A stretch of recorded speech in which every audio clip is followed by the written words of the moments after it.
Albert Einstein বলেছিলেন, the important thing is not to stop questioning, curiosity has its own reason for existing. কিছুদিন ধরে এই বিষয়টি আমাকে খুব নাড়াচ্ছিল। আমরা আসলে স্কুলে কি শিখি? জ্ঞান, নাকি শুধু পরীক্ষায় পাশ করার কৌশল? ছোটবেলা থেকে আমাদের শেখানো হয় প্রশ্নের উত্তর দিতে, কিন্তু প্রশ্ন করতে শেখানো হয় না। ক্লাসে যে ছাত্র বেশি প্রশ্ন করে তাকে অনেক সময় বেশি কথা বলে, বেয়াদব কিংবা অতিরিক্ত কৌতূহলী বলে চুপ করিয়ে দেওয়া হয়। ফলাফল, আমরা বড় হই উত্তর মুখস্থ করে, কিন্তু জানার জন্য প্রশ্ন করতে শিখি না। আর যে মানুষ প্রশ্ন করতে পারে না, সে নতুন কিছু আবিষ্কারও করতে পারে না। সক্রেটিস বলেছিলেন, উইজডম বিগিনস উইথ ওয়ান্ডার, অর্থাৎ জ্ঞানের শুরুই হয় বিস্ময় আর প্রশ্ন থেকে। কিন্তু আমাদের শিক্ষা ব্যবস্থা যেন ঠিক উল্টো পথে হাঁটে। এখানে প্রশ্নের চেয়ে উত্তর বেশি গুরুত্বপূর্ণ, নম্বরের চেয়ে কৌতূহলের দাম কম, আর সার্টিফিকেটের মূল্য অনেক সময় স্কিলের চেয়েও বেশি। আমি মাঝে মাঝে একটা বিষয় ভেবে অবাক হই। একজন মানুষ ৪-৫ বছর ইউনিভার্সিটিতে পড়াশোনা করে গ্র্যাজুয়েশন শেষ করে, কিন্তু চাকরির আবেদন করার সময় তাকে আরেকজন 8 পাশের কাছে যেতে হয় শুধু একটা সিভি বানানোর জন্য। এটা কি শুধু সিভির সমস্যা, নাকি পুরো শিক্ষা ব্যবস্থার? এত বছর পড়াশোনা করেও যদি আমরা নিজের সম্পর্কে, নিজের দক্ষতা, নিজের অভিজ্ঞতা, নিজের পরিচয় এক পাতায় সুন্দরভাবে লিখে প্রেজেন্ট করতে না পারি, তাহলে আমরা আসলে কি শিখলাম? আরও মজার বিষয় হল, বিশ্ববিদ্যালয় শেষ করার পর যখন কাউকে জিজ্ঞেস করা হয়, কোন সেক্টরে কাজ করতে চাও, অনেকেই উত্তর দেয়, যে কোনো একটা চাকরি হলেই হবে। প্রথমবার এই উত্তর শুনে আমার খুব অদ্ভুত লেগেছিল। যে কোনো একটা চাকরি? এর মানে কি? তুমি কি সব কাজের জন্য নিজেকে প্রস্তুত করেছ?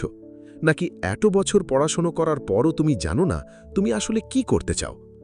যদি একজন ডাক্তার বলে, যে কোনো একটা অপারেশন করব, একজন পাইলট বলে, যে কোনো একটা বিমান উড়িয়ে দেব, অথবা একজন আইনজীবী বলে, যে কোনো একটা মামলা চালিয়ে দেব, তাহলে কি আমরা নিশ্চিন্ত হতে পারব?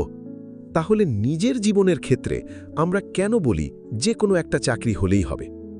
আমার কাছে এটা শুধু বেকারত্বের সমস্যা নয়, এটা পরিচয়ের সংকট। কারণ শিক্ষা ব্যবস্থা আমাদের বলে দিয়েছে, চাকরি খোঁজো, কিন্তু নিজেকে খুঁজে বের করতে শেখায়নি। আমি নিজেও বিবিএর ছাত্র ছিলাম। অনেক সময় ভাবি, যদি শেষ পর্যন্ত ডিগ্রিটা সম্পূর্ণ করতাম, তাহলে হয়তো আমার অনেক বন্ধুর মতো কোনো ব্যাংকে, কর্পোরেট অফিসে বা অন্য কোনো প্রতিষ্ঠানে চাকরি করতাম।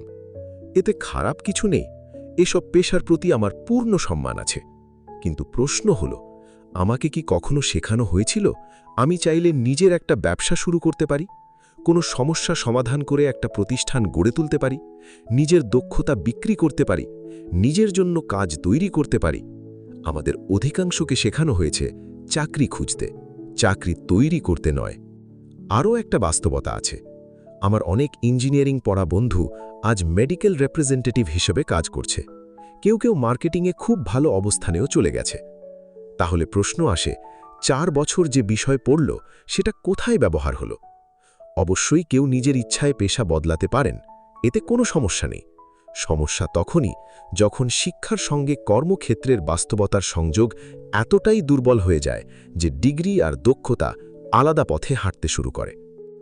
আরেকটা বিষয় আমাকে ভাবায়, দেশের অনেক সফল উদ্যোক্তা আছেন যাদের উচ্চ ডিগ্রি নেই, আবার অসংখ্য উচ্চশিক্ষিত মানুষ আছেন যারা সেই উদ্যোক্তার প্রতিষ্ঠানে কাজ করেন। এখানে শিক্ষিত হওয়া ভুল আমি এটা বলছি না, বরং বলছি ডিগ্রি আর শিক্ষা এক জিনিস নয়। একজন মানুষ বিশ্ববিদ্যালয়ে না পড়েও শিক্ষিত হতে পারেন, আবার বিশ্ববিদ্যালয়ের সর্বোচ্চ ডিগ্রি নিয়েও বাস্তব জীবনের অনেক গুরুত্বপূর্ণ দক্ষতা নাও থাকতে পারে। বিদেশে গেলে এই বিষয়টা আরও স্পষ্ট বোঝা যায়। অনেক সময় আমাদের ডিগ্রি সেখানে সরাসরি মূল্যায়িত হয় না, আবার নতুন করে পরীক্ষা দিতে হয়, নতুন করে প্রশিক্ষণ নিতে হয়, নতুন করে নিজেকে প্রমাণ করতে হয়। তখন বুঝতে পারি, শুধু সার্টিফিকেট সবকিছু নয়। দক্ষতা, ভাষা, সমস্যা সমাধানের ক্ষমতা, যোগাযোগ, সৃজনশীলতা, এসবের মূল্য অনেক বেশি। আমার কাছে সবচেয়ে বড় প্রশ্নটা হলো, যে শিক্ষা আমাদের নিজের অর্থনৈতিক স্বাধীনতা শেখায় না, যে শিক্ষা আমাদের ট্যাক্স শেখায় না, ব্যাংকিং শেখায় না, বিনিয়োগ শেখায় না, আইন সম্পর্কে প্রাথমিক ধারণা দেয় না, যোগাযোগ শেখায় না, নিজেকে উপস্থাপন করতে শেখায় না, ব্যর্থতাকে সামলাতে শেখায় না, সে শিক্ষা কতটা জীবনমুখী? আমরা ত্রিকোণমিতির সূত্র মুখস্থ করি, কিন্তু নিজের জীবনের হিসাব করতে শিখি না। আমরা রচনা লিখি, কিন্তু একটা ইমেল লিখতে পারি না। আমরা ডিগ্রি অর্জন করি, কিন্তু নিজের দক্ষতা বিক্রি করতে পারি না। সম্ভবত সমস্যাটা শিক্ষা নয়, সমস্যাটা হলো আমরা শিক্ষাকে পরীক্ষার সঙ্গে গুলিয়ে ফেলেছি, ডিগ্রির সঙ্গে গুলিয়ে ফেলেছি, মার্কশিটের সঙ্গে গুলিয়ে ফেলেছি। শিক্ষা আসলে মানুষের চিন্তা করার ক্ষমতা বাড়ায়, প্রশ্ন করার সাহস দেয়, নিজের জীবন নিজে গড়ার আত্মবিশ্বাস দেয়। যদি শিক্ষা এগুলো না দেয়, তাহলে হয়তো আমরা শিক্ষিত নই, আমরা শুধু পরীক্ষায় উত্তীর্ণ। শেষ করার আগে নেলসন ম্যান্ডেলার একটি কথা বলতে চাই। Education is the most powerful weapon which you can use to change the world. আমি বিশ্বাস করি কথাটি আজও সত্য, কিন্তু সেই শিক্ষা হতে হবে জীবনের জন্য, শুধু পরীক্ষার জন্য নয়, সার্টিফিকেটের জন্য নয়, চাকরির জন্য নয়। এমন শিক্ষা যা মানুষকে প্রশ্ন করতে শেখায়, ভাবতে শেখায়, নিজের পথ নিজে তৈরি করতে শেখায়। কারণ শেষ পর্যন্ত একটা ডিগ্রি হয়তো আপনাকে একটা চাকরি দিতে পারে, কিন্তু সত্যিকারের শিক্ষা আপনাকে একটা জীবন গড়তে শেখায়। আজ এই পর্যন্তই, দেখা হবে পরের কোনো ভাবনা নিয়ে। সেই পর্যন্ত ভালো থাকবেন, সুস্থ থাকবেন। আর যদি এই কথাগুলো আপনাকে একবার হলেও নিজের শিক্ষা, নিজের জীবন কিংবা নিজের লক্ষ্য নিয়ে নতুন করে ভাবতে বাধ্য করে, তাহলে আজকের এই অডিও বুকের উদ্দেশ্য পূর্ণ হবে। ধন্যবাদ।